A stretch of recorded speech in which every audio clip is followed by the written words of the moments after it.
Welcome back to Casual Conversations. I'm very excited kicking off this new season of shows with author, coach, and speaker Roy Samuelson. Roy ensures blind people enjoy watching videos by helping companies gain a strategic advantage through accessibility. This is a subject I knew nothing about until I met Roy. Roy's got decades of experience and thousands of projects for major studios and platforms. He offers AD production, and we'll talk about what that means in a minute because I didn't know, consulting, advising, and coaching services. Roy's recent book, A Voice Actor's Guide to Audio Description Performance, explores the power of using your voice to make storytelling accessible to everyone. Whether or not you're familiar with audio description or even a voice actor, this book is going to deepen your understanding of inclusive storytelling and show you a how-to guide and how this plays a vital role in creating richer, more immersive experiences for all audiences. And the book is on the screen in between Roy and myself right now. It'll remain there till the end of the show. And all the links you need to buy the book, buy the audio, and links to how do you contact Roy, they're all going to be below this video in the comments section. So please take a second and check that out. Roy, thank you, and I hope I did you justice with that. I didn't trip over my own words. It was great. Thank you, John. I'm honored, first of all, to be starting off your new season of this podcast. It's really great to be here, and thanks for having me. Yeah, you're welcome, and I'm grateful that you agreed to this. And just a little bit of backstory, Roy and I were supposed to film this a while ago, but thanks to technology challenges on my side, Roy's been super generous with his time, and almost a week later we're finally getting it done. So thank you, Roy. I appreciate it. It's great to be here. Good old technology. yeah. So Roy, I want to start off with a little bit of backstory into how you landed in voice acting. It's really great to have you ask that question. I live in Los Angeles and came here to work in production. I wanted to be in the entertainment industry, and voice acting stumbled in strangely. I had a friend of mine who was an on-camera actor who was throwing together some workouts, and she introduced me to a studio that recorded voiceover, and she presented it like a workout, similar to going to a gym where people exercise their muscles or do stretches. That it was a place that was really safe. It wasn't an audition. It was just a place to play. And the playground aspect of it really appealed to me. And I found community there. That a lot of the other voice actors also had on-camera experience, but there was something a little different about it. Beyond just not having to put on costumes or memorize lines. That's the stereotypical voice acting approach. But there was something really powerful about the vulnerability of performing in front of a mic that you couldn't hide. It's pretty when it's done well, there's something pretty special about it, and I just got enamored with it. So that led to a real focus from working in production or even on camera to voice acting. Yeah, your voice is amazing. I've listened to a lot of your projects. So well done. Obviously a career decision that paid off. And it's one of those moments as a career coach where you meet somebody who's doing exactly what they should be doing. And I love your work, so thank you for doing it. Oh, thanks for saying so. So we're here to talk about your book today, and one of my passions is talking to authors about their experience and their journey. And the reason I like to do these shows is I know that there are other authors out there who want to write a book. They don't know the path forward. And you have taken a different path forward than a lot of my other authors.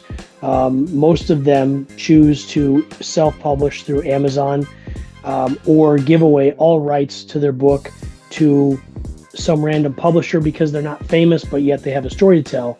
So can you walk me through the decision-making process of why you chose to publish the way that you did? Sure, it's a great question. I had thrown together a PDF and published it on Amazon many years ago, and it was just text-based. It was, at the time I was running an Airbnb, and there were some lessons learned that I wanted to share with other people. So it was basically a pamphlet that I just put up on Amazon, and the experience itself was pretty enlightening.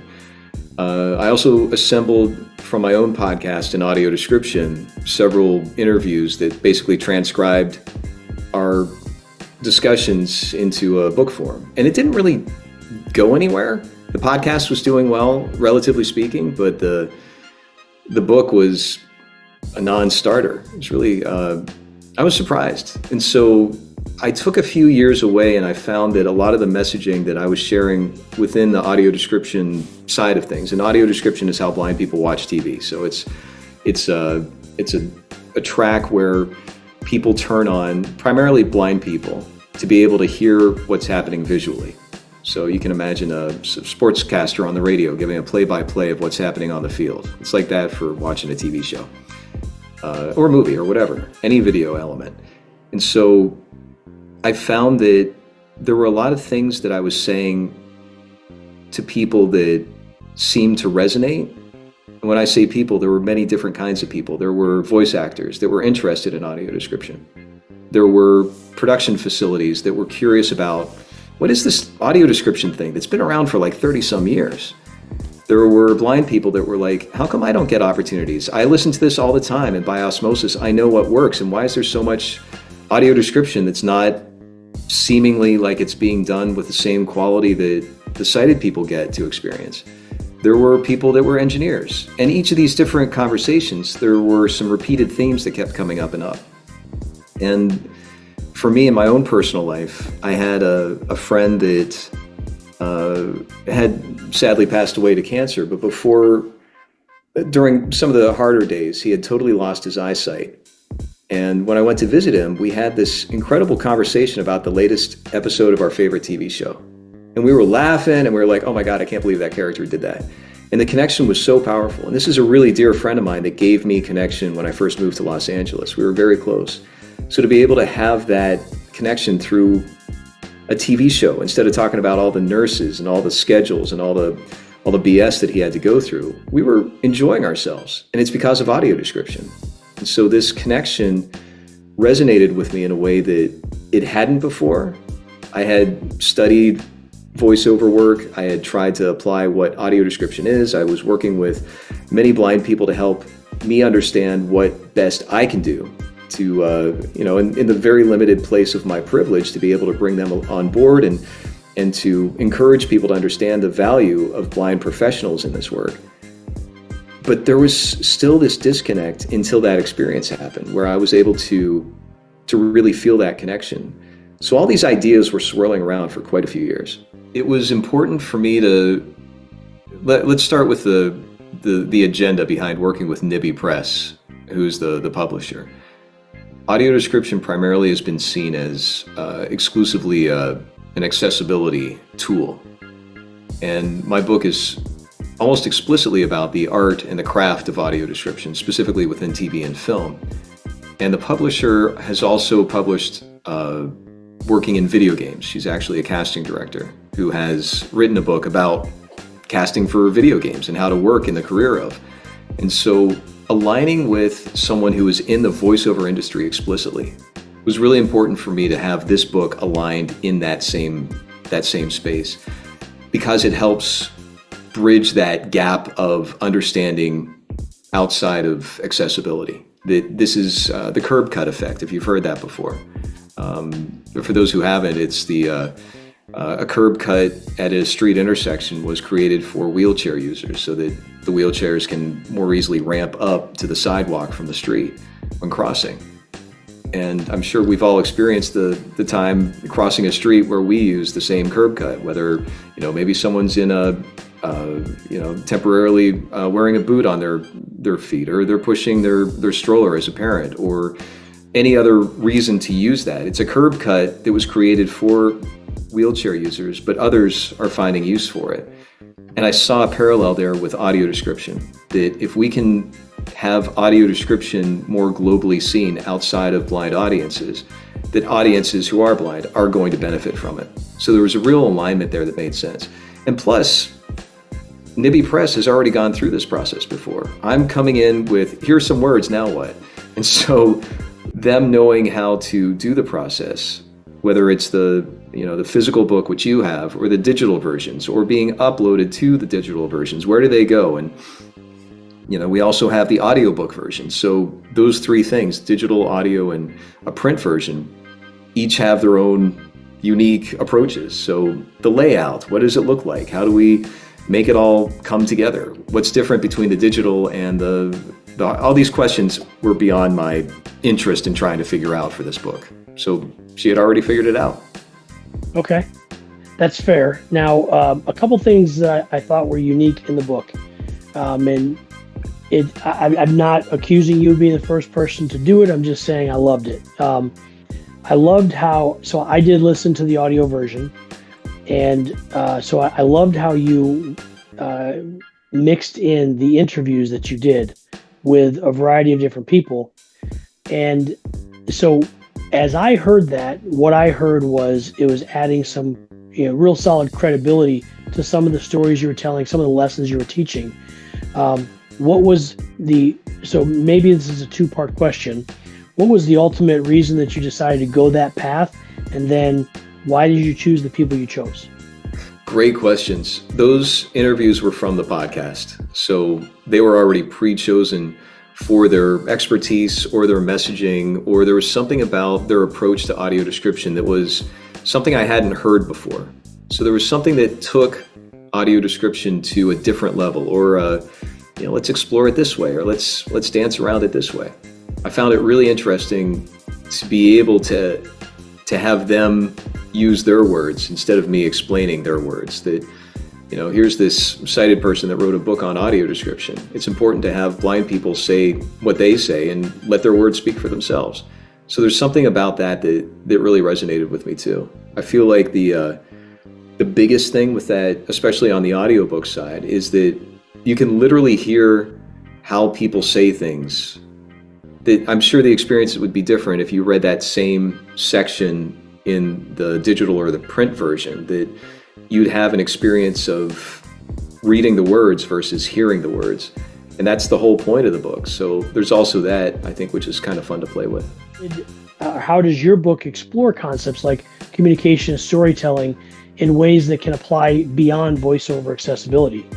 Oh, I love it. Well, it's one of my favorites. I've always seen audio description as this microcosm of accessibility that can have a bigger impact. So let me say that differently. That in accessibility, when it comes to disability or representation, audio description is a teeny tiny part. It's for blind people. There's also deaf people. There's people that use a wheelchair. There's people that have neurodivergency. There's all kinds of different kinds of disability. But there are some takeaways from exploring audio description and people with blindness that can have an impact greater. And also back to the curb cut effect, there's a market share here. That here we have, if I'm getting the numbers right, it's a substantial portion of people in America or worldwide who are blind and low vision, and being able to see those people as, let's say it, market share of opportunities to reach is a corporate decision that has a great ROI, but it also brings those people who have been neglected for so many years into areas where they need to be. So let me bring the question, or let me bring my answer back to what you're asking, if I can. And I'm not sure if I can, because I think I went down a really fascinating rabbit trail here. When it comes to the book and its approach, I really wanted to focus on professionalism and the impact that it has not only on blind audiences, but also on the companies that choose to do professionalism in audio description. There's something about seeing a checkbox and saying, okay, I'm going to do this much, check, versus, okay, here's what we have to do, but here's what we get to do. And I'm raising my hand even higher. To be able to see that kind of opportunity that happens, instead of just a mandate, you have to do this, being able to get to do something and do it in a way that hasn't been done before is innovation. It is bringing some specialness to something. It's, I think there's a quote by Winston Marsalis. I hope it's from Winston Marsalis. You can't improvise off of nothing. So here we have this quote unquote limitation of audio description. Okay, you have to do audio description or whatever. Being able to say audio description can take it to the next level. What is that next level? Professionalism. Is it, for me, and one of the points I try to make in the book is the immersion of the blind audience to have a similar experience to the sighted audience. And what is involved in making that happen and exploring that in a way that really resonates. That was so exciting for me. I couldn't stand it. So can you help me bring it back? Because I feel like I'm pivoting away from what your original question was. Roy, I actually think that you didn't go down a path there. I think you stayed very true and consistent to how exploring concepts like communication and storytelling are going to bring in additional audiences to the voiceover brand or to the voiceover industry, specifically with the thought process of accessibility. Because I think through the story that you told, new people like me are going to better understand the why behind this. And I know I've asked you this before, and I'm going to pivot a little bit with my follow-up is, I'm probably not going to be the only person who watches this and says, why should we take advice from someone who can see and hear and speak so eloquently about audio description? And why wouldn't I want to go to somebody who's actually blind and take advice from them?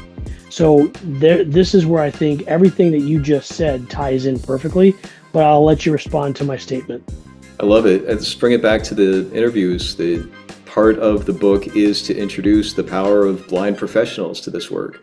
It's being able to say, here's why it matters. The why that you're saying, this is a valuable resource because of blind people's working within a sighted culture. That, here's this person who does not have sight for whatever reason. It's a spectrum. Blindness is on a spectrum, so it could be totally blind since birth. They could have lost their sight at a young age or an old age or recently. There could be blurry vision. There could be all kinds of different variables to blindness. But what's happening is that because of the way that our world is structured, specifically for sighted people, that blind people are finding ingenious ways to adapt. And that adaptation, I'm sure you recognize this as, for what you've been doing in your career, to recognize the skills, the soft skills that are inherent to that kind of ingenuity, to be able to say, and this is not a superpower and this is not an inspiration, it's just when blind people are involved in the process, they bring a very nuanced and very special aspect to what they do. So the book does talk about the importance of blind professionals in this work and why it matters. And so my hope in the book is to pave a way so that, the book's out there, now I can step away, and the people that have not had the opportunities can recognize that, yeah, I do have opportunities. And maybe some people that are making decisions can say, oh yeah, that's an opportunity that I can include disabled people of all kinds to be able to contribute to my bottom line. That this is not a tokenism or a sympathy or a condescending approach, but it's actually a practical one that supports business in a way that I think is really important. Let's use your experience as well. That in our first few conversations, John, I really enjoyed being able to, frankly, professionally speaking, open my heart to you and say, here's some challenges I'm going through. And I felt like I was hearing from you, from your perspective, having no experience necessarily at the time with audio description, but you really took to it. And you've been able to change and see some opportunities. It seems like you said that you've seen some opportunities in your business, that some of these aspects can help things that maybe you didn't see as that it's enhancing what you're doing. And by that enhancement, the book has served its purpose, to be able to have someone like you who is outside of the quote unquote business, to be able to say, yeah, this is relevant to me, and here's why, and here's how I'm applying some things. That's a huge win. And who knows, the work that you're doing, those little gestures that have to do with audio description or disability or access in general, is going to have a spillover to blind professionals themselves or future blind professionals. So there's there's all sorts of little tentacles that kind of I'm playing around with in the book, but each of those examples that I'm trying to reach, I hope people are going to be able to take off and go their direction. And I think I do mention in the book that, I am a sighted person, and it's like, there is some hesitation there, and I enjoyed being able to own that in a way that isn't hey, look, I'm going to tell you what to do. It's more, here's my perspective and where I'm coming from. That was my intent. And I think you nailed that. And that's what I really liked as a lesson from your book, because you're right. That was when you and I first started talking. I was completely blown away that there's an actual industry dedicated to this, because as a sighted person who can hear, I take for granted that I can go sit down and I can truly enjoy a movie, because I can enjoy every aspect of how that movie was created. And Roy, I think that there's, and I know I've told you this before, but I think there's so much more power coming out of this book for other industries. And, I've told you this before, where I think that there are people in human resources, marketing, teachers, and most importantly, leadership, specifically today. And I don't want to go down a path here to talk about current events, but I think that there's a lot of decisions being made that are going to alienate and exclude people due to a variety of factors, but disabilities such as being blind or even deaf. And so from your perspective, what, if this were Roy's world and you could wave a magic wand tomorrow, what would be the lasting impact of your book on other industries? I love this question. I just came back from CES, the Consumer Electronics Show in Vegas, which is primarily tech focused with a lot of AI conversations. My takeaway from that conference is similar to the answer I'm going to give you, in that human-centered focus is the name of the game. And it was fascinating to see how many panels and conversations at the water cooler at this conference, that as prominent as AI is right now, people are recognizing the human contribution. A lot of the work that I'm subtly talking about in audio description is this, let me give a very specific example in audio description and how this has a spillover effect. That there's a really good thing that is happening by people focusing on more audio description. It's very important to have any video accessible, not just film and TV. Let's go into educational videos or e-learning or anything that you see on a screen. It's great. Let's stay coming back to TV and film. Within TV and film, there's a lot of content out there that does not have audio description. And there's some companies that have a really great intent and are delivering audio description to quantity, bringing more and more and more audio description. This is great. The way that they're approaching this more and more and more is neglecting a very important aspect, which is the quality of that audio description.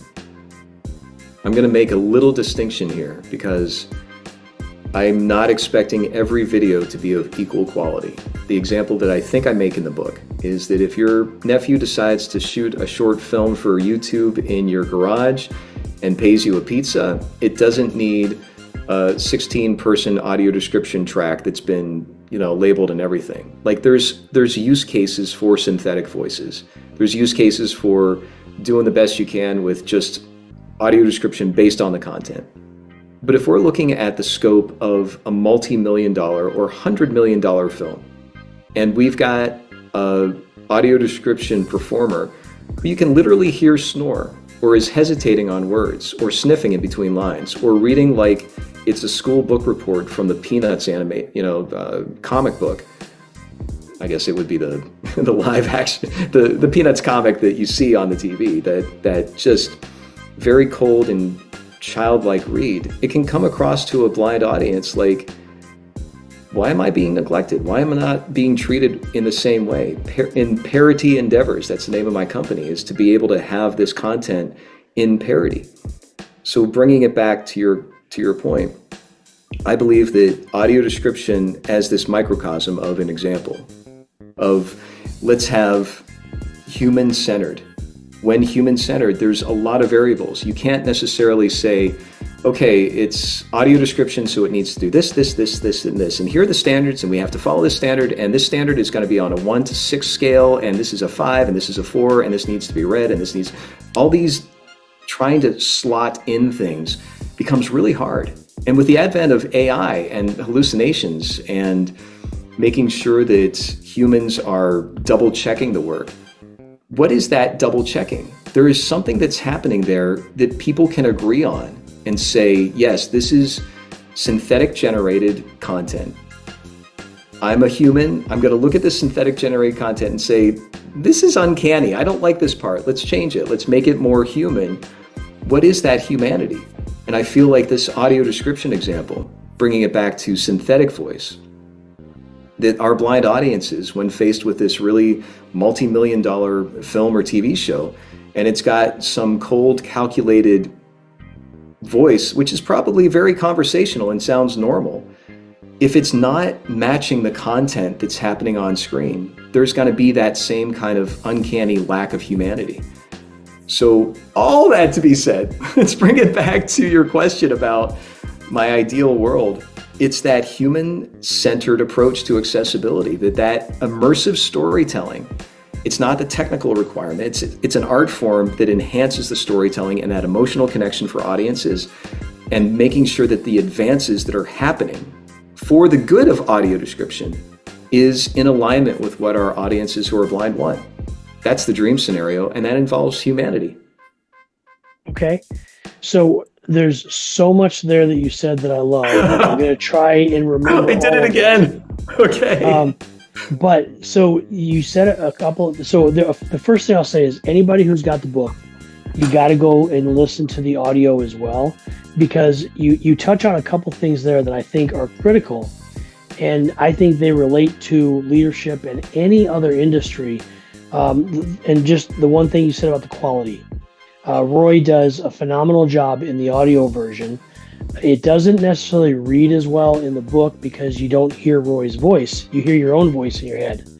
But Roy does a great job showing the difference between somebody who's putting quality into the job versus someone who's just doing the job. And so I think that's a powerful example there. And then the other thing, so there's two more points I want to make. The first is I have gone to Roy and said, man, I'm so missing the boat on this. I had no idea that there's this entire audience that I was missing out on because I wasn't paying attention to this. And Roy calmed me down and said, but John, at least you're trying now. And so I would take it back to that and say, you know, if I could wave my magic wand over all of the other industries, they would read this book, they would listen to the audiobook, and they would recognize I don't have any curb cutouts, and install some curb cutouts within their industry, because to your point, it isn't going to just be the people who need them that take advantage of those.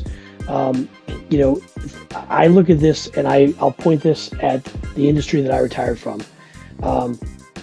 Roy, I told you the story about, you know, why I launched the podcast. It was because my wife pointed out to me that I was missing half of my audience. Mm-hmm. And I challenged her on that and said, I've got a great audience. What do you mean? Well, my audience is I don't have time to sit down and read. And so I consume all of my content either by watching it or listening to it.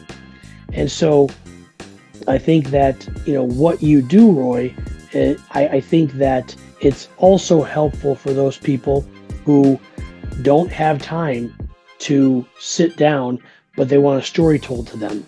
And so that to me was the biggest challenge. And it was interesting. The iPhone is doing this now, where my daughter just told me that when I send her a photo through text, the iPhone, if you've got your earbud in, tells you what's in the photo. And so that's where I would say I think that there's a lot of relevant applications here to other industries outside of just what your intent was. So anyway, I do think that you answered the question. I love the fact that you're a storyteller, which is why I think our conversations just go on so long because we're both storytellers. So I hope that I summed up those 3 points well, Roy, and tied that into what I took from that. It's great, John. And I think about the sandbox, the play area within audio description. You had said the word calm in your experience of audio description. This might not have been yours, but in a lot of the introduction to audio description, there is a hesitation. There's a all or nothing thinking where, oh, I've got to do it right or not at all. And doing it right comes with this fear of screwing up and doing something wrong. And one of the things that I really love to encourage people to do is say,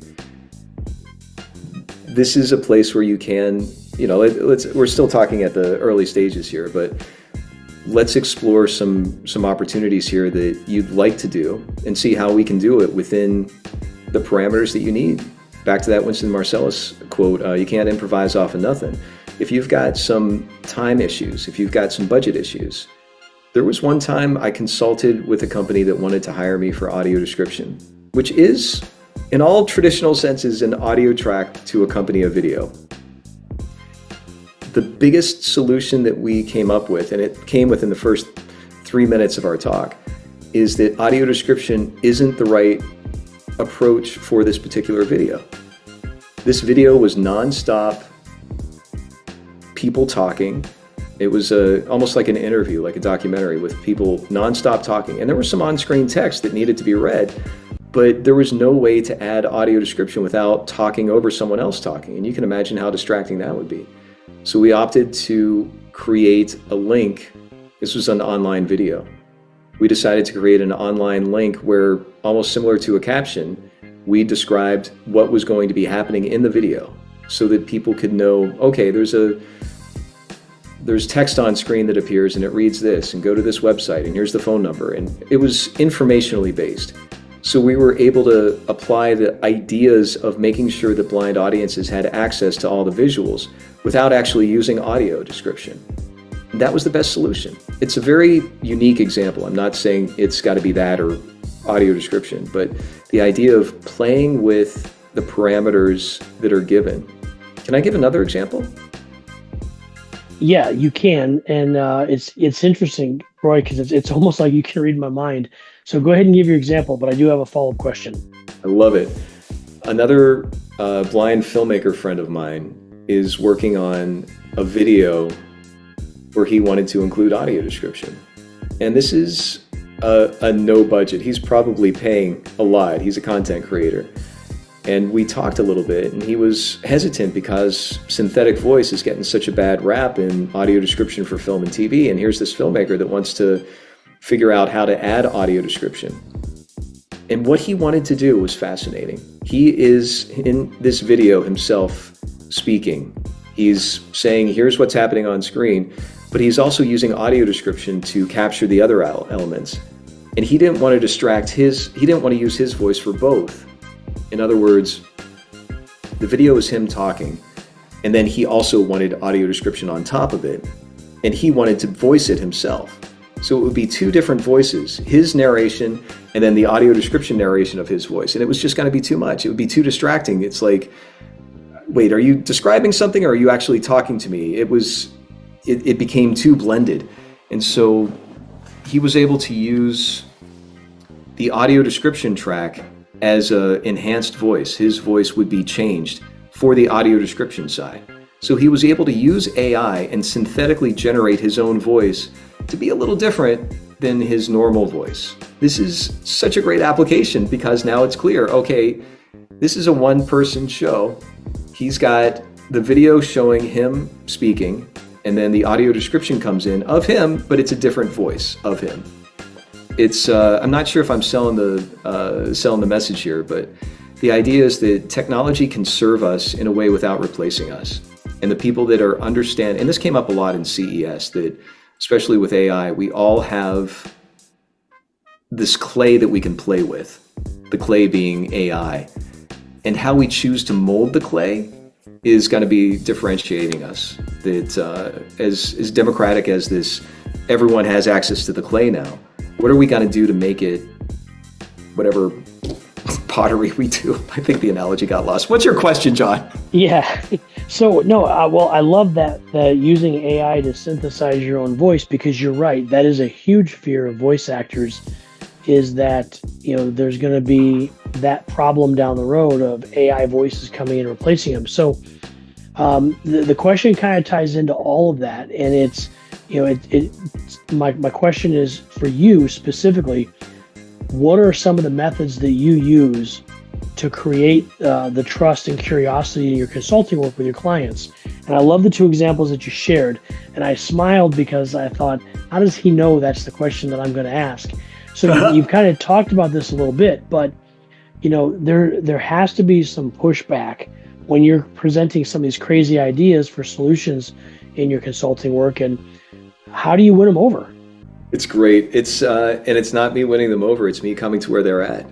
I think about let's go back just a little bit. The problem. I love that, by the way, you coming to where they're at. That's great. Yeah.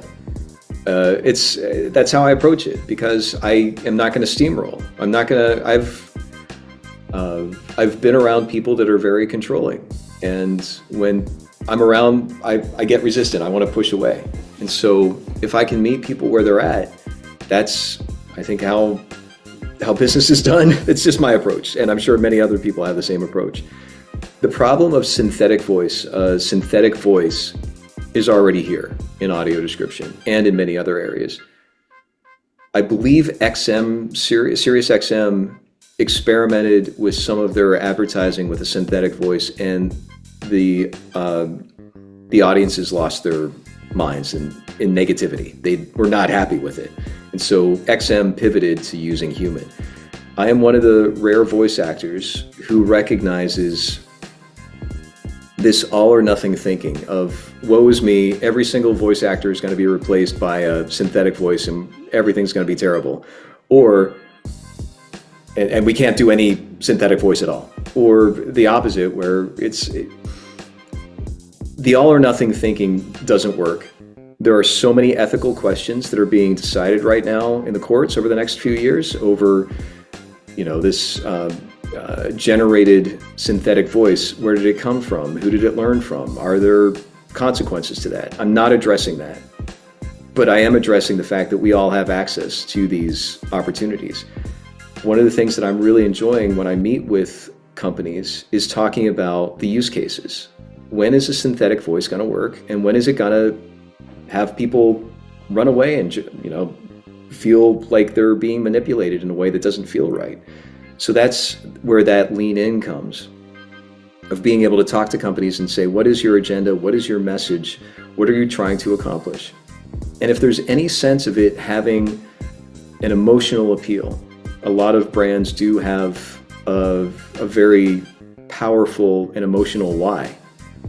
In those cases, if that brand is representing itself and there's a cold, calculated synthetic voice, obviously that's not going to fit. But if there's going to be a personalization where there's a bunch of facts and figures and numbers and details, there's a use case for a synthetic voice. There's many other in the spectrum too, which I won't get into now, but it's been really enjoyable to be able to explore with these companies to find solutions that have nothing to do with audio description, but do have to do with the power of the human voice or the synthetic voice and the use cases for that, and help them navigate what they want and say, well, let's get that done. Let's find a way to do that. That's so exciting to me, to be able to play in that area where people can feel comfortable talking to a voice actor like myself, and I'm going to recommend a synthetic voice in that particular use case because it makes sense. And then other times there's going to be a trust factor built where it's like, I see you want to use a synthetic voice and you've really invested in that.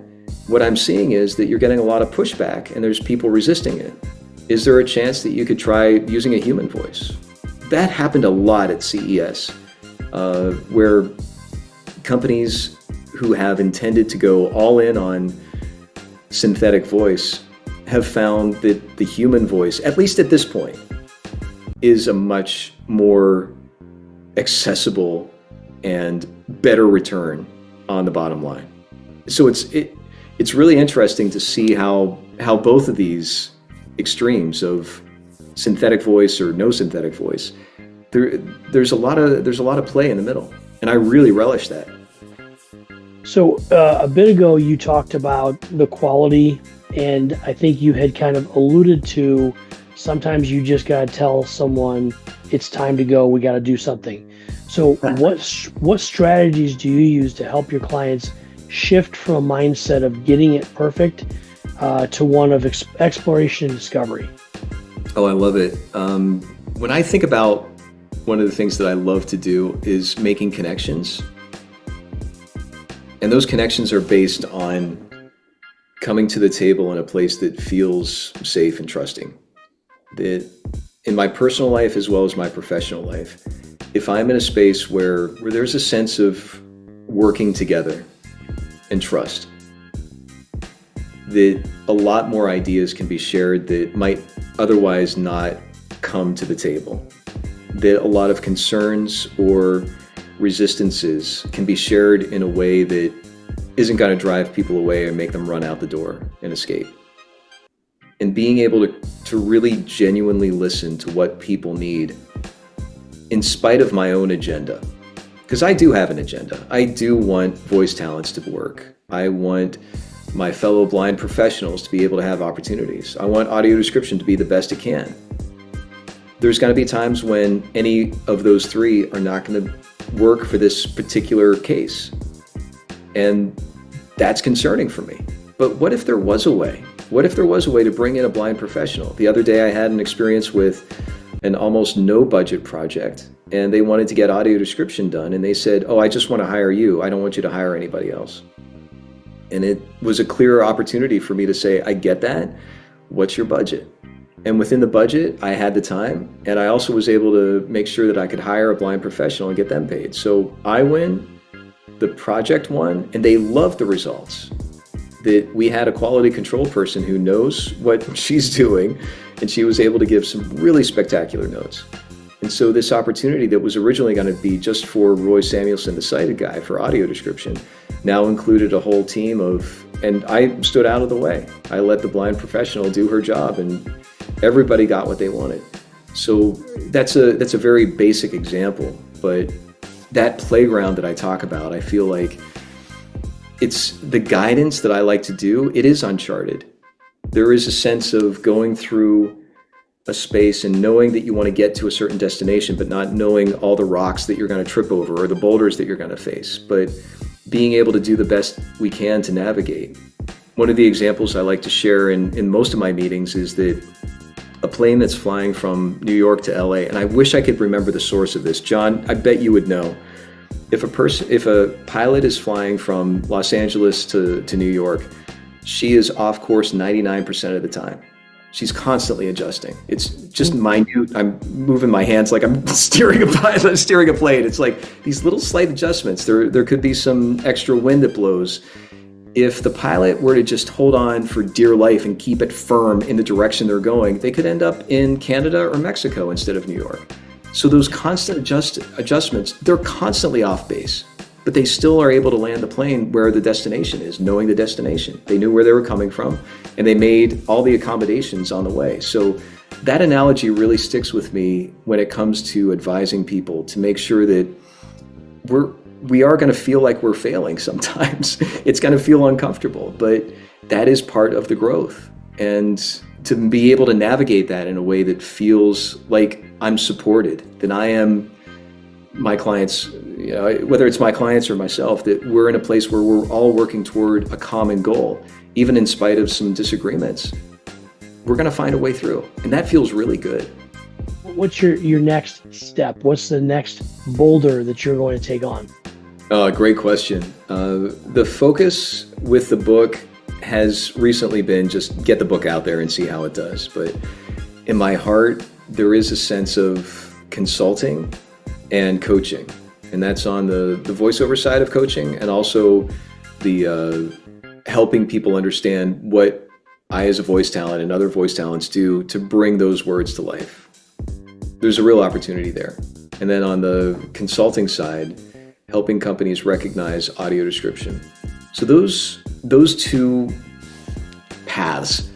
The boulders are currently the challenges that companies already are facing. That adding one more thing to do, whether that's learning more about how the voice in any video content can be made even better, or incorporating audio description to it. That's asking a lot of companies right now, especially with a lot of extra challenges that are happening. What I'm encouraged by is that the companies that I am meeting with are making space for it, that it is a decision, that their time is incredibly scrunched and valuable, and they're still making time to talk because there's a sense of curiosity and playfulness and trust within those incredibly tight quarterly returns that they have to make, because they recognize that innovation is the name of the game right now, especially with all the things that are happening with AI. They need to find those extra sparks that are outside of the common, okay, I have to do A, B, C, and D, and then next quarter I'm going to do A, B, C, and D. They're looking for how to get to E and F and G. And the only way to do that is to disrupt their own process. And this might be one of them, to be able to find that opportunity in what the human voice value is, or bringing in audio description, or both. What role does your emphasis on playfulness and curiosity play in addressing some of your clients' concerns about making accessibility a profitable and sustainable investment? That's a great question. I lean hard into my vulnerability. I'm very clear that I don't know everything. This is a Brene Brown move. It's something about, she is so easy to listen to and enjoyable to listen to. And she's sharing some pretty hard truths. And the way that she approaches it has such a resonance with me that any way I can emulate her, I will. There's something about okay, let's try this. And if it's not going to work for you, I will pivot fast. There is no attachment to an outcome. There is I don't feel a sense of, oh no, I screwed up and they're never going to hire me again. This is a process, and really emphasizing the journey of the process and not Roy Samuelson doesn't know what he's doing. Well, none of us do. We're entering uncharted waters. You've got a way of creating things that you've been doing for however many years or decades, and we're now introducing a new opportunity here. Let's make sure it's not a monkey wrench, but it's going to change things. How is it going to change things? Okay, well, now we know. I've got some experience with some companies where there are some very typical things that come up, and I can use those experiences to help guide. But the playground really comes with exploring, and again, I think curiosity comes up a lot, of being able to say, I wonder why that's happening. Do we need to do it that way?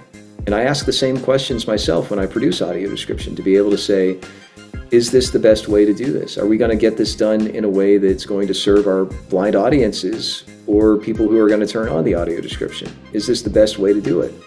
So that the playfulness comes from a place of imperfection. Okay. So, Roy, to the average person who's listening to this and has made it this far, what do you want them to do with this information? I love that. When it comes to, I'm going to share my own personal experience, that there have been times where a subject that had absolutely no relevance or interest to me fascinates me. And there's something about that experience that opens things up. I'm going to use the example of when my brother lived in Japan for close to a decade. And so I always loved to visit. It was a great place to stay, and he was off the touristy spots. And being able to navigate the subways, the train, it was just incredibly satisfying, because I sometimes got on the wrong track and I'd have to get off and find a way to get back, and I could not read the language very well and didn't speak very well, but I was able to navigate it and play with it. And that challenge of trying to get from a destination to a new destination was incredibly satisfying. I felt like a 4-year-old child in the best way possible. I felt like things were a little more sparkly. There was a vividness to my life experience when I experienced that, and I brought that back after my travels. My takeaway is that if someone who has no experience with audio description reads this book, or no experience with voiceover, I'm hopeful that they will be able to take away some applications simply by exploring this very nuanced and very specific world of voice acting for audio description, and be able to see, oh yeah, I see something that I could do in my organization that I never would have thought of, or that's something that, oh yeah, we can definitely include some people who actually experience this in a way that we haven't explored before. There's something about that that really means a lot to me, and that I really wrote the book for, especially during some of the harder times when I was writing and it just felt like I was pulling my hair out. Being able to recognize this is what I'm trying to put out there. Any plans for a book tour? That's great. I'm open to it. I think I'm really interested in schools and universities. I feel like that the media studies, the film and TV side, and accessibility, that's something that I really enjoy to be able to share this there. The book really focuses on professionalism, but I think the subtext of the entire book is connection. That when it comes to these immersive storytellings, the ability to get sucked into a movie or a TV show and really experience all the ups and downs that the characters are going through. That's about our connection emotionally with what's happening on screen. And I think beyond just film and TV enjoyment, that a lot of the book focuses on why connections matter. And that's something that has always resonated with me. I haven't necessarily been able to find connection in ways before, when I was younger, and there was a lot of longing for that.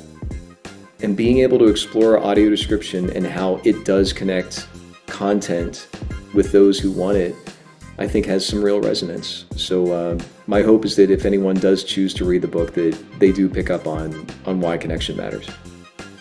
That's awesome. I hope so as well. And I can't stress this enough. Usually, and I don't think I've ever said this before, but I think this is content that has to be read and listened to. And so, not that I'm trying to double Roy's sales, but genuinely, I think because of the subject matter, if you haven't watched any of Roy's content, I would recommend that you go do that, because if you've never experienced audio description before, there's a couple really warm moments, I guess.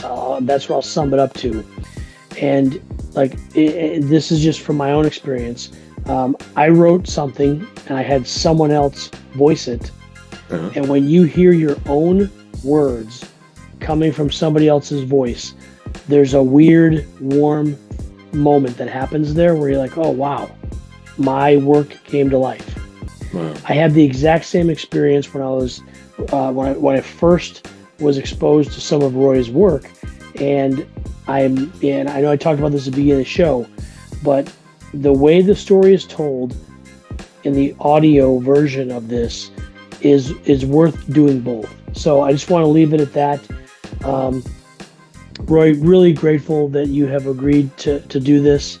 I kind of talked him into this. I kind of begged him to do this with me. So thank you, sir. I appreciate it. It's a real pleasure, John, and thanks for all your great questions. I'm excited to hear all the next steps that are happening and I love following your messaging. It's so great. I'm really encouraged to hear. So it's an honor for me to be here, especially knowing what you bring based on all those what I'm getting through email. So thank you. I appreciate that, sir. So until next time, thanks for joining us here on Casual Conversations. The links to all of Roy's content are in the comments below, and looking forward to welcoming you back to another episode. Thanks so much, John.